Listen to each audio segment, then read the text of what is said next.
Bien, mis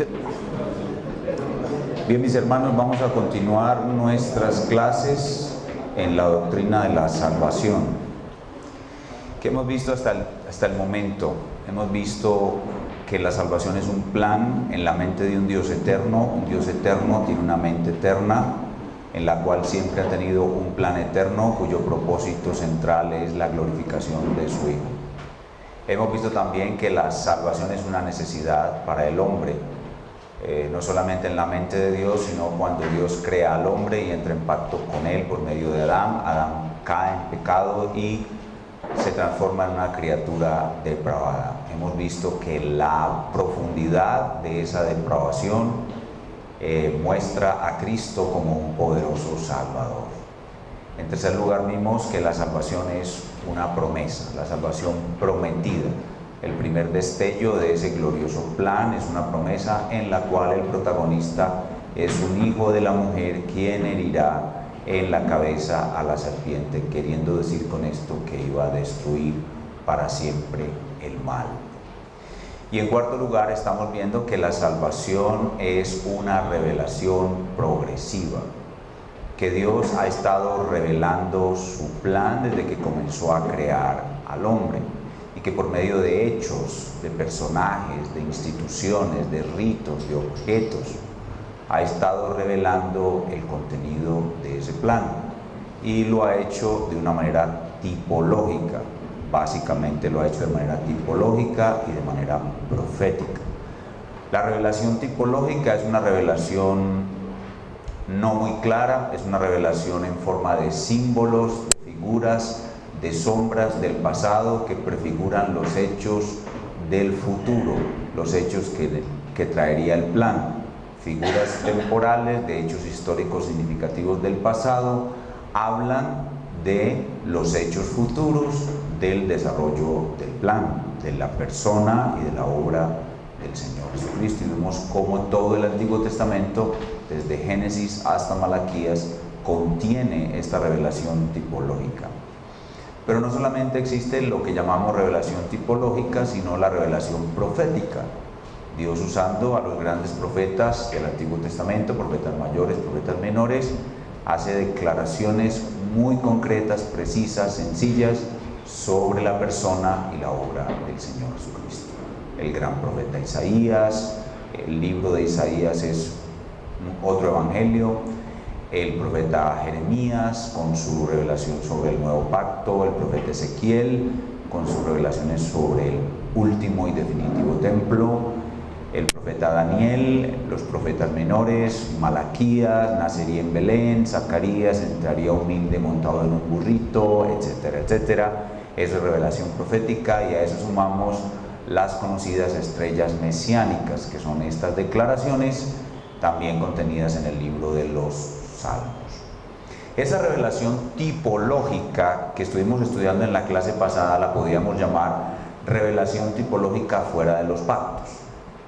Revelación tipológica fuera de los pactos, es decir, revelación tipológica que fue traída en los hechos, en las circunstancias, en los personajes del desarrollo de la historia de la redención. Es una revelación traída en el desarrollo común de la historia de la redención. Pero ahora vamos a ver que la fuente principal de revelación del plan, de sus principales facetas, las principales facetas del plan, son reveladas dentro de los pactos, Y aquí empezamos a ver ese sistema de pactos que trata la Escritura, que se conoce como teología del pacto, ese sistema de pactos. Recuerden que cuando comenzamos en la introducción dijimos que la teología del pacto es la columna vertebral de la doctrina de salvación, porque no solamente a través de los pactos, no solamente la salvación es hecha en forma de pacto, sino que a través de una sucesión progresiva de pactos, Dios desarrolla la historia y ejecuta el plan de salvación y culmina el plan de salvación en el nuevo pacto. Entonces, la Biblia se ocupa de que nosotros entendamos esto y le da a esto muchísima importancia, de que la salvación es ejecutada en forma de pacto y revelada. El contenido del plan es revelado en esos pactos. Veamos lo que dice, por ejemplo, Efesios capítulo 2, versículo 12. Pablo, hablando a los gentiles, dice: en aquel tiempo estabais sin Cristo, hablando de su tiempo de inconversión, alejados de la ciudadanía de Israel y ajenos a los pactos de la promesa, sin esperanza y sin Dios en el mundo. Noten esa expresión tan significativa, los pactos de la promesa. Hay un grupo de pactos. En este caso, en este texto, son los pactos que tienen que ver directamente con la nación de Israel. Y la promesa. Hay una promesa que corre a lo largo de todos esos pactos. Eso significa que el desarrollo de la salvación es en forma de pactos. Y a lo largo de esos pactos hay una promesa. Y eso significa que estos gentiles de Éfeso estaban totalmente distantes y ajenos de eso, y que la estructura de la salvación es una realización sucesiva de pactos que llevan al cumplimiento de una promesa. Eso es una descripción neotestamentaria de la salvación. Tenemos entonces una serie de pactos que constituyen este conjunto de pactos. Los de Efesios 2:12 son los que tienen que ver solamente con la nación de Israel, pero hay otros adicionales a los que tienen que ver con la nación de Israel, como por ejemplo el pacto adámico o dámico, que ya mencionamos y que veremos en un momento, el pacto noético, que veremos también en un momento, que es un pacto de gracia común. Y aquí vienen los pactos de Efesios 2:12, el primero de ellos el pacto abrahámico. El pacto abrahámico es uno de esos pactos de la promesa. El pacto mosaico es otro de esos pactos de la promesa. El pacto davídico, que es otro de esos pactos de la promesa. Y finalmente el nuevo pacto. Cada uno de ellos tiene un matiz especial.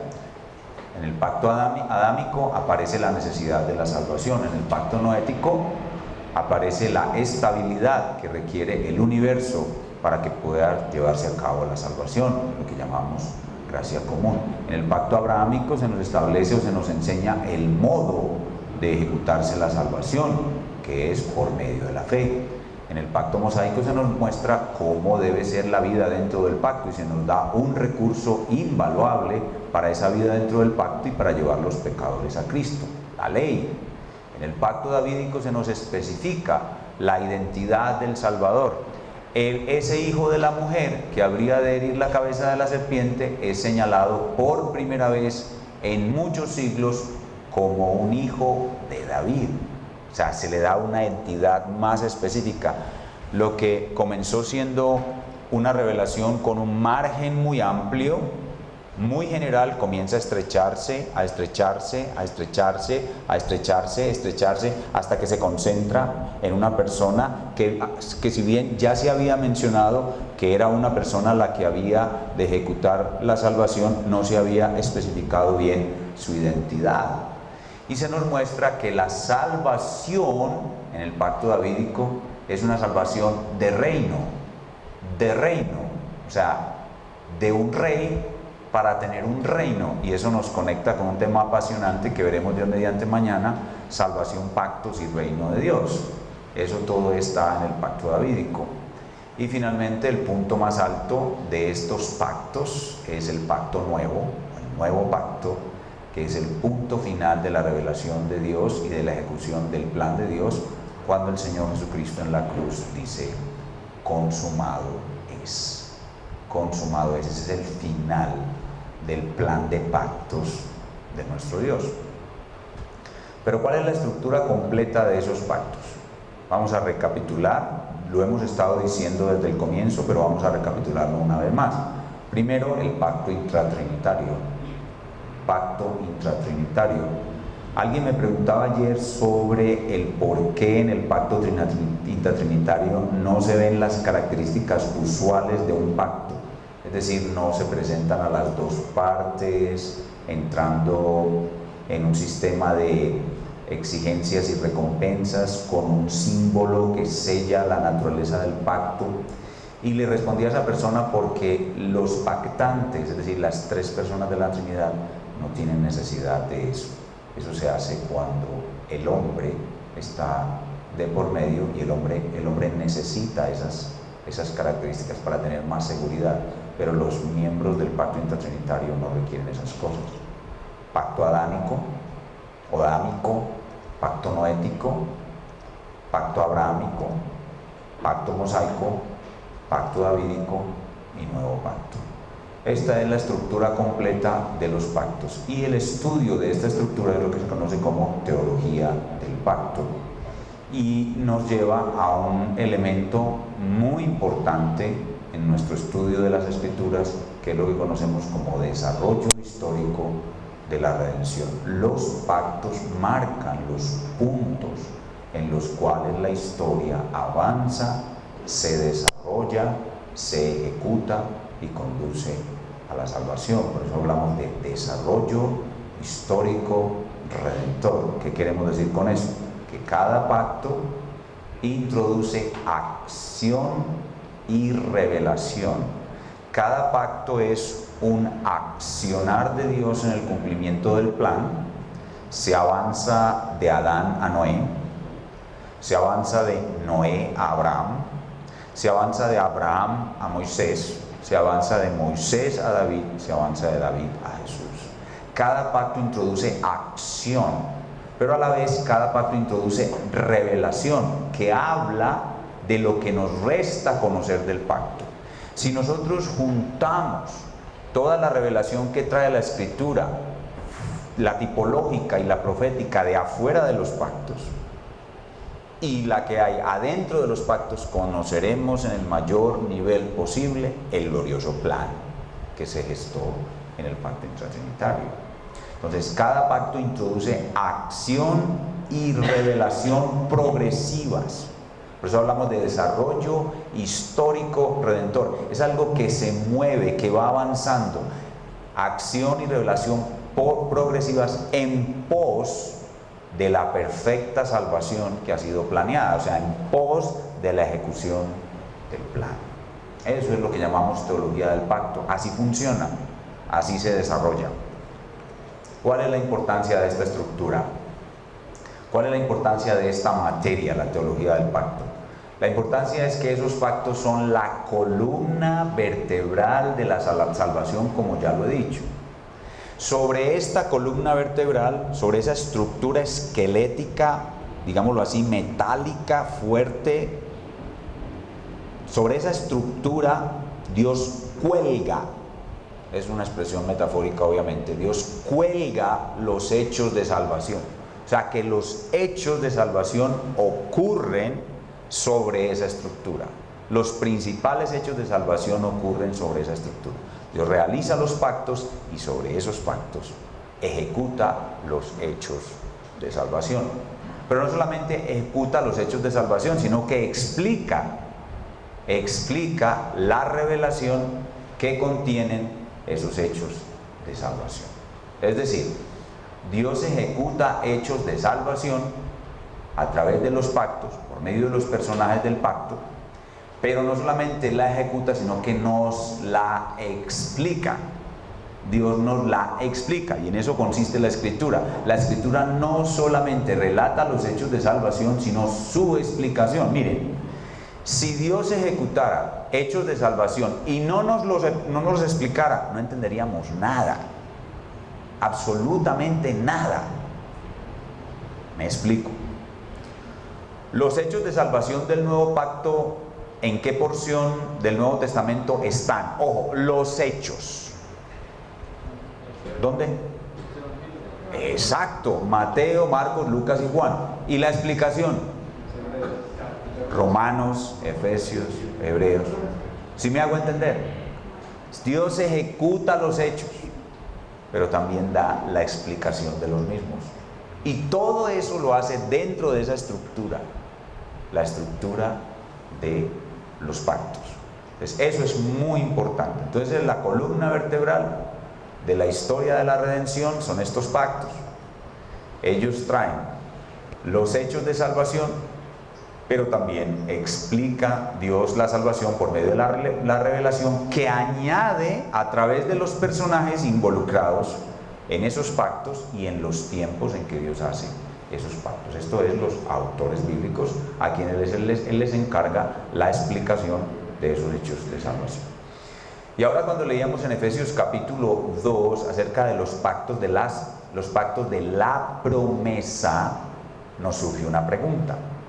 Ya vemos que hay toda una estructura vital que se llama teología de los pactos, pero ese pasaje menciona pactos y una promesa que corre a lo largo de todos los pactos, es decir, que esa promesa es el centro, es la esencia, es la parte vital, es hacia donde conducen progresivamente todos esos pactos. ¿Cuál creen ustedes que es la promesa que corre a lo largo de todos los pactos? Algunos van a decir Génesis 3:15. ¿Sí están pensando en Génesis 3:15? No, esa no es. Génesis 3:15 es la primera promesa. Pero ¿cuál es la última promesa? Yo seré a ellos por Dios y ellos me serán por pueblo. ¿Cuál es la primera promesa? Génesis 3:15. ¿Cuál es la última? Yo seré a ellos por Dios y ellos me serán por pueblo. ¿Qué es eso? Apocalipsis capítulo 21 y 22. Entonces, todos los pactos, pacto adámico, ¿hacia dónde mira? Yo seré a ellos por Dios y ellos me serán por pueblo. Pacto noético, ¿hacia dónde mira? Yo seré a ellos por Dios y ellos me serán por pueblo. Y así sucesivamente, abrahámico, davídico, mosaico, etc. Apunta hacia eso, apunta al día en que Dios esté reunido con su pueblo en una comunión íntima, perfecta e inseparable, sin la posibilidad de que el mal produzca separación alguna entre Dios y su pueblo. Hacia allá apunta. Esa es la promesa que corre a lo largo de todos los pactos.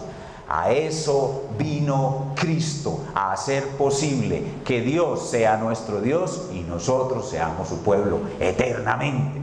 A eso vino el Señor Jesús. Y Él lo realiza, Dios realiza esa obra, preparando todo por medio de sucesivos pactos.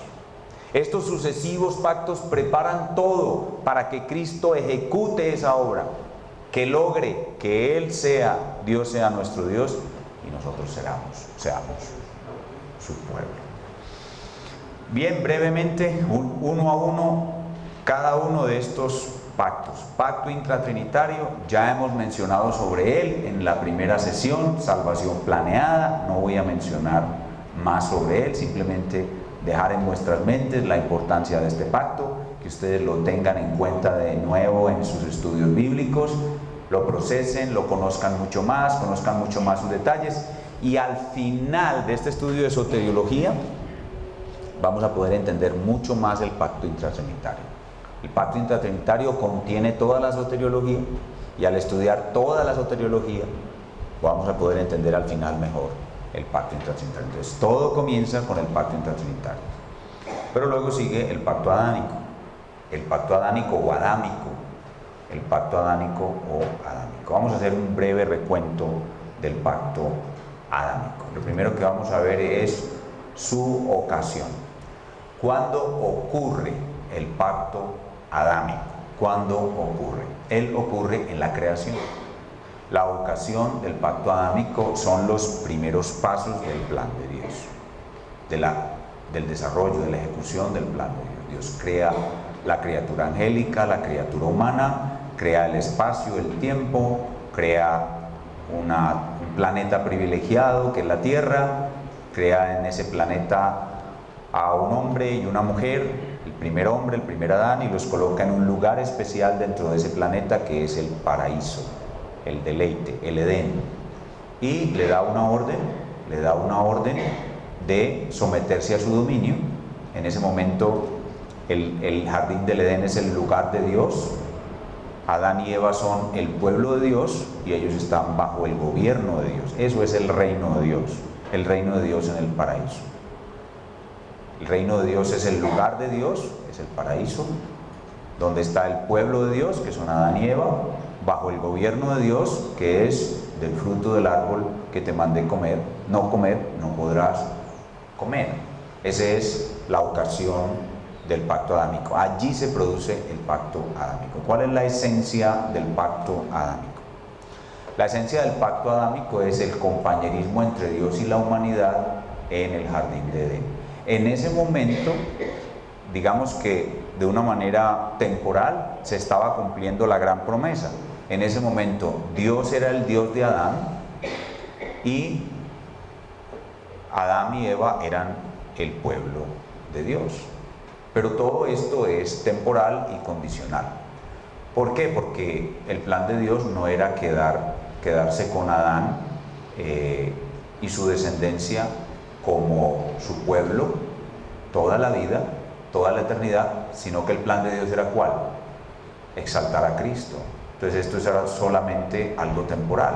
Entonces Dios coloca una prueba. El pacto adámico es un pacto de prueba, un pacto condicional, y la prueba era someterse al dominio de Dios por la prohibición de no comer del fruto de un árbol, el árbol de la ciencia del bien y del mal. Lo que significa es que cuando Adán, que no conocía el mal, comiera del árbol, conocería el mal. Esa era la esencia. Lo bueno que Dios había creado sería destrozado por medio del mal. Y todo eso se le dice a Adán en una frase: el día que de él comieres, ciertamente morirás. Eso significa, el mal entrará, el mal que tú no conoces entrará, el mal destruirá todo. La muerte es el símbolo de la total destrucción del bien que Adán había recibido de la mano de Dios. Entonces, la esencia del pacto es un pacto de compañerismo entre Dios y el hombre, pero a la vez es un pacto de prueba y un pacto condicional. Entonces aquí sí tenemos todos los elementos de un pacto. Tenemos a Dios, que es la parte principal del pacto, a Adán, que es Dios es un rey y Adán es su vasallo. Dios pone las condiciones, Dios le hace bien a su vasallo y le da abundantes bondades, pero le exige obediencia y fidelidad. Si Adán obedece y es fiel al gran rey, recibirá recompensa. ¿Cuál sería la recompensa que Adán recibiría si es fiel al gran rey y sigue sus mandamientos? La vida eterna. Pero si desobedece, el gran rey lo somete a una penalidad, a un castigo. Ese es en esencia el contenido de todo pacto. Son dos partes: un rey superior y un rey inferior, o el gran rey y su vasallo, donde el gran rey pone las condiciones al rey inferior o a su vasallo, y por medio de esas condiciones hay establecido un sistema de recompensas por obediencia y de castigo por desobediencia. Eso es exactamente lo que sucedía con Adán. Por eso podemos decir que el pacto condicional que Dios hizo con Adán es un pacto de obras, porque los resultados finales de los términos del pacto dependían exclusivamente de la obediencia de Adán. ¿Tenía Adán la fuerza para obedecer? ¿Podía Adán no comer del fruto? ¿Podía Adán resistir la tentación del diablo? Sí podía. Sí podía.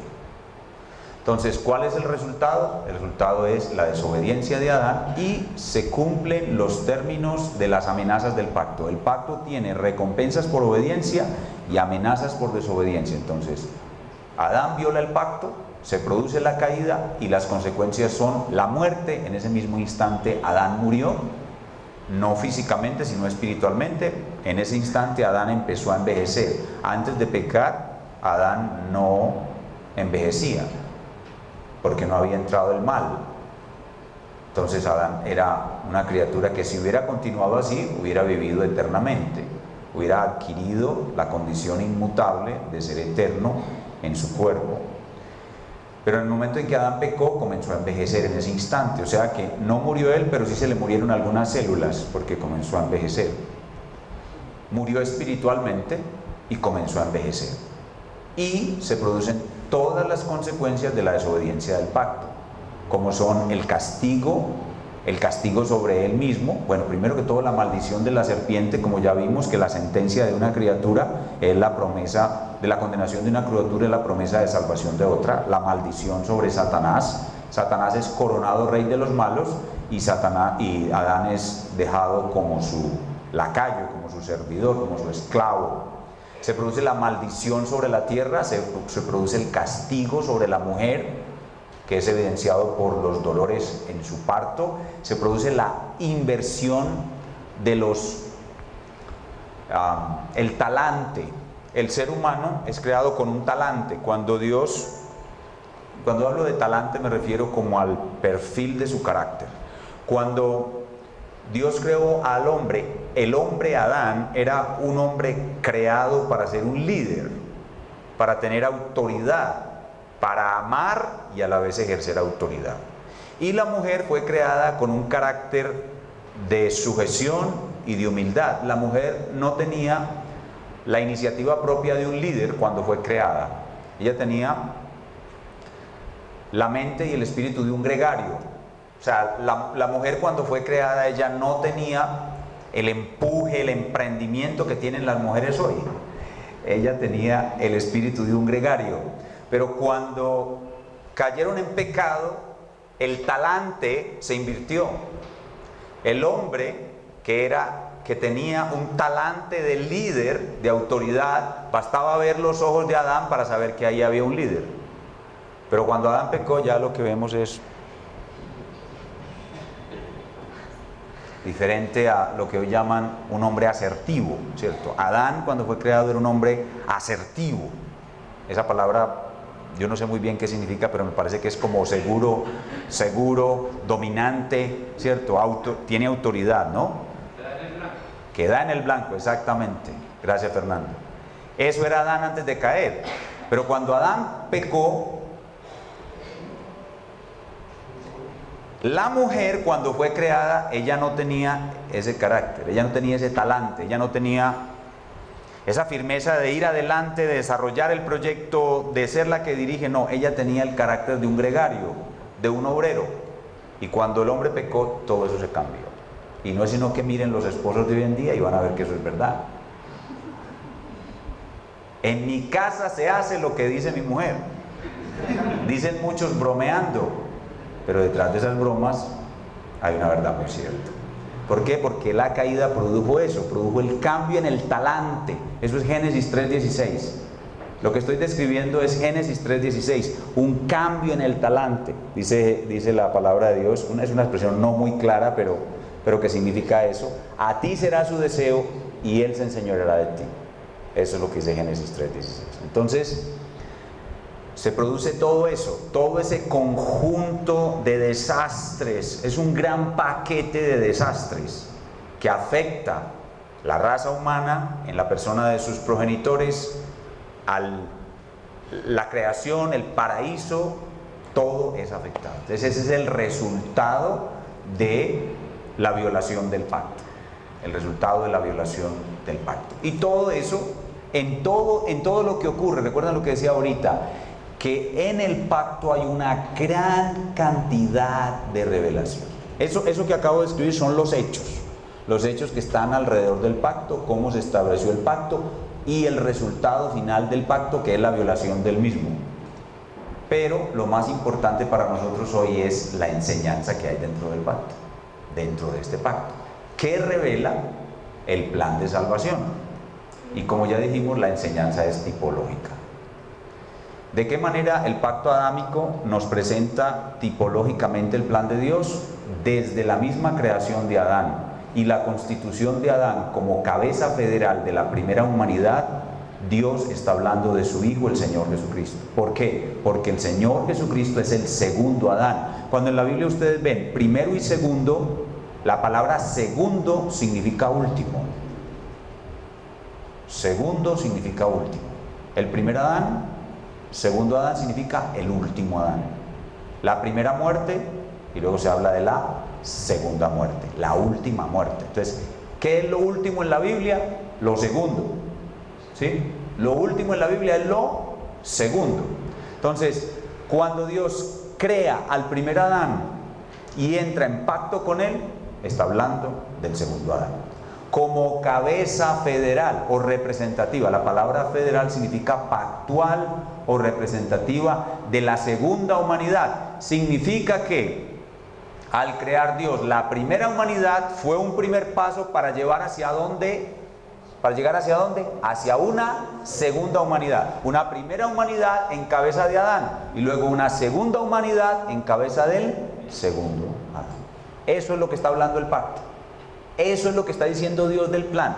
Mejor dicho, si nos devolvemos al consejo eterno de redención, imaginamos a las tres personas de la Trinidad hablando y diciendo, mira, vamos a crear una primera humanidad y vamos a poner a Adán como cabeza. Pero nuestro propósito será, de esa primera humanidad, sacar una segunda humanidad y poner a mi hijo como cabeza. Eso es. Ese es el punto. Eso es lo que realmente está diciendo eso. ¿Sí me entienden? El pacto, las cosas reales, históricas, pasadas, están hablando de las futuras. Ven, eso es revelación tipológica y eso es tipología adentro del pacto, de los pactos. Lo que vimos en la clase anterior es tipología afuera de los pactos. Aquí es tipología adentro de los pactos. Entonces Adán, como hijo de Dios, Adán es hijo de Dios por creación. ¿De quién habla Adán, hijo de Dios por creación? De Cristo, hijo de Dios por generación eterna. El hijo eterno de Dios. El hijo creacional de Dios, ¿de quién habla? Del hijo eterno de Dios. Eso es revelación tipológica dentro de los pactos.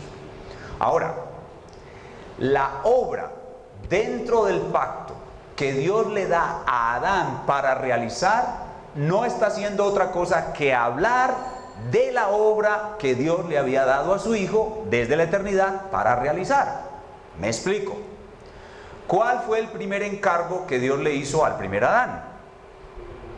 Procreación. Procreación. ¿Cuál era la función de Adán? ¿Por qué no era bueno que Adán estuviera solo? Porque se sentía triste, solitario, porque se sentía infeliz. ¿Ustedes creen que una criatura hecha perfecta a la imagen de Dios, disfrutando de una comunión perfecta con Dios, viendo a Dios, escuchando a Dios, oliendo a Dios, se va a sentir infeliz y solo? No. ¿Por qué no era bueno que Adán estuviera solo? Porque el trabajo que le dieron a Adán era llenar la tierra de imágenes de Dios. Y para eso necesitaba una hembra, o sea, la fémina de la raza, que produjera las imágenes de él, de Adán, que a su vez eran imágenes de Dios, y él tenía que esparcirlas por toda la tierra y tomar las especies del Edén, que eran sustancialmente más excelentes que las especies de toda la tierra, y trasladar no solamente la imagen de Dios en sus hijos por toda la tierra, sino las especies y la hermosura de Edén a toda la tierra. Esa era la misión de Adán. Por eso no era bueno que Adán estuviera solo. Adán, bueno, y cuando Dios le ordena eso al primer Adán, ¿de qué está hablando? De lo que va a ser el segundo Adán. ¿Quién va a ser el que va a llenar la tierra por completo de miles de millares de imágenes de Cristo o de Dios? Jesús, el segundo Adán. Y para que no es bueno que el segundo Adán esté solo, porque la única manera de él llenar la tierra con imágenes de Dios es con una esposa. ¿Y cuál es su esposa? La iglesia. ¿Ven? Esto es demasiado hermoso. Esto es la belleza de la palabra de Dios. Entonces estamos viendo ahí en el primer Adán al segundo Adán, en la obra del primer Adán, la obra del segundo Adán. Entonces al primer Adán se le dijo: llena la tierra y júzgala, tú eres el rector. Adán, le dice Dios, yo soy el rey, tú eres mi virrey, domina todo en mi nombre, te doy esta compañera para que llenes la tierra, domina sobre todo. ¿Pudo el primer Adán dominar? No. ¿Podrá el segundo Adán dominar? Por supuesto. Lo dilatado de su imperio y su santa paz, los confines de la tierra alcanzará. ¿Ven? Hablando del segundo Adán a través del primer Adán. Lo mismo el día de reposo. Cuando Dios le dice a Adán, reposa el séptimo día, ¿qué está diciendo? Algún día lo que te he pedido que hagas lo terminarás de hacer y podrás reposar. ¿Qué está haciendo Cristo en este momento en la diestra del Padre? ¿Cómo está Cristo en este momento a la diestra del Padre? Sentado. ¿Qué significa que Él está sentado? Que está en reposo. ¿Por qué? Porque la obra ya la terminó. Y todo eso que Dios le dijo a Adán es como si le hubiera estado hablando a Cristo. O sea, en otras palabras, en los hechos y las palabras de Dios con Adán, Dios nos está dando como una copia al carbón de lo que le dijo al Hijo en la eternidad. ¿Sí me entiende? Eso es revelación tipológica dentro de los pactos, pero uno usualmente no ve estas cosas. Tiene que detenerse ahí. Entonces, Cristo y su obra es lo mismo. Cristo y su obra es la procreación espiritual, no la procreación física, sino la procreación espiritual. El dominio sobre toda la tierra, solo que Cristo va a realizar su dominio sobre toda la tierra en 2 etapas. ¿Cuáles son las 2 etapas del dominio de Cristo? El primero va a dominar en los corazones de su pueblo mientras estamos en este presente mundo malo. Esa es la primera etapa de dominio, es dominio espiritual. Y la segunda etapa es la etapa de dominio global. Cuando Él venga para ser visto de todos, destruya para siempre el mal y tenga su dominio en todo y sobre todos. Un dominio espiritual, ¿qué es lo que sucede en este instante? Todos aquellos que hemos recibido a Cristo como Señor, debemos poder decir que Cristo tiene dominio sobre mí. Cuando yo voy a la iglesia, me congrego, me someto a unos pastores, vivo la vida cristiana obedeciendo la Biblia, Cristo está ejerciendo su dominio sobre mí. Por eso es que lo llamo Señor, mi Señor, porque Él me está dominando. La función de Adán era dominar. Él dominaría a todas las criaturas, incluso a sus hijos. Él sería el rey sobre sus hijos. Él no hizo eso porque violó el pacto. Cristo en su matrimonio con la iglesia es la forma de generar hijos espirituales. Por eso es tan importante la iglesia. La iglesia no puede ser reemplazada por una institución paraeclesiástica, porque la iglesia es la esposa de Cristo, donde Cristo engendra los hijos que va a tener eternamente como segundo Adán. Por eso nada puede reemplazar la iglesia, nada. Por eso deben haber iglesias locales bíblicas donde Cristo sea Señor y donde Cristo domine en los corazones de los asistentes a esa iglesia. Los pastores jugamos un papel vital en eso, porque nosotros, dependiendo de lo que nosotros enseñamos y hacemos con nuestro ejemplo, los creyentes van a estar más o menos sometidos a Cristo. Nuestro propósito es que ustedes estén totalmente bajo su dominio. Y en ese sentido, la iglesia es el reino de Cristo. Tengo problema con las emociones. Sigamos. Entonces, en el pacto adámico tenemos revelación dentro del pacto de la persona y de la obra de Cristo, pero no solamente eso, sino en Adán, sino que también el jardín del Edén es parte de la tipología. ¿Cómo el jardín del Edén es parte de la tipología? O que el jardín del Edén es una muestrecita de cómo va a ser toda la tierra cuando Cristo reine. ¿Cómo va a ser toda la tierra cuando Cristo reine? Igual, o mejor, o más linda que el jardín del Edén. ¿Está claro? Entonces pueden ver cómo, ¿dónde está la mayor parte de la revelación? ¿Afuera de los pactos o adentro de los pactos? Adentro de los pactos está clarísimo. Bueno, no tan clara porque es tipológica. Uno dice clarísima porque uno ya la ha visto, pero muchos no la han visto. Pero está ahí y es preciosa. Y cuando uno descubre estas cosas, yo a veces estudiando la palabra de Dios descubro una de estas cosas y esa noche no duermo. Esa noche no duermo, soy tan feliz. Tengo problema con las emociones. Estoy demasiado excitado en el buen sentido de la palabra y no puedo dormir porque descubrí algo que no había visto en esta hermosa revelación. Ojalá que así nos suceda toda la vida y podamos mantener una intensa pasión por el Señor Jesucristo. El cantar de los cantares es pasión por Cristo. Muy bien, entonces Adán, hijo de Dios, es el primer Adán. Cristo, hijo de Dios, es el segundo Adán. El primer Adán es un tipo del segundo Adán.